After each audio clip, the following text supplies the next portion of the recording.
తిరుపతి జిల్లా పాకాల మండలం పాకాల పంచాయతీలో ఉన్న భగవాన్ శ్రీ రామకృష్ణ పరమహంస మందిరంలో శ్రీరామకృష్ణ సేవా సమితి అధ్యక్షులు రామచంద్రారెడ్డి అధ్యక్షతన 192వ జన్మదిన వేడుకలు ఘనంగా గురువారం నిర్వహించారు. ఉదయం మహిళలు గీతాపారాయణం, శ్రీరామకృష్ణ అష్టోత్తర శతనామావళి నిర్వహించారు. భాస్కరానంద స్వామి ఆధ్వర్యంలో హోమం నిర్వహించారు. శ్రీరామకృష్ణ జీవిత చరిత్రపై ఉపన్యాసం ఇచ్చారు. నేటి సమాజానికి రామకృష్ణుడు, శారదాదేవి, వివేకానంద స్వామి ఆదర్శమని, వారి అడుగుజాడల్లో ప్రతి ఒక్కరూ నడవాలని పిలుపునిచ్చారు.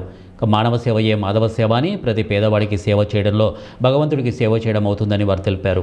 గృహస్థ ధర్మం నిర్వహిస్తూనే పాద మార్దిక సేవ చేయవచ్చునని, ఇది రామకృష్ణుని చూసినటువంటి మార్గమని అన్నారు. చూపినటువంటి మార్గమని కూడా వారు తెలియజేశారు. త్రేతాయుగంలో ఎవరు రాముడో, ద్వాపర యుగంలో ఎవరు కృష్ణుడో, కలియుగంలో రామకృష్ణులుగా అవతరించారని తెలిపారు. ఆయన చూపిన మార్గం ప్రతి ఒక్కరికి ఆదర్శనీయమని కొనియాడారు. మధ్యాహ్నం భక్తులకు అన్నదాన కార్యక్రమం నిర్వహించారు. ఈ కార్యక్రమంలో సేవా సమితి సభ్యులు ఎన్ పరంధామ నాయుడు, సాత్యకి, సుధాకర్ రెడ్డి, దొరస్వామి నాయుడు, ధనుంజయులు తదితరులు పాల్గొన్నారు. వాళ్ళ భార్య చంద్రమతి కొడుకు చనిపోతే లోహితాసుని తీసుకొచ్చి శ్మశానంలో కాల్చేదాన్ని తెచ్చింది. హరిశ్చంద్రుడు సత్యవంతుడు, చూడమ్మా డబ్బు ఇస్తేనే కాలుస్తా, అది నేను సత్యం చెప్పి నన్ను కాపరాపెట్టినందుకే నేను మాట చెప్తున్నాను. డబ్బు అడిగినాడు. ఆమె దగ్గర డబ్బు లేదు. ఈ నాటకం అంతా చూస్తున్నాడు కాశీ రాజు.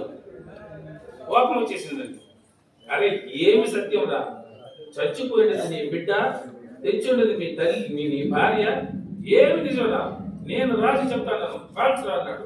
అంటే ఎంత శ్రద్ధగా వింటా ఉన్నాడండి, మునిగిపోయినాడు ఆ కథలో.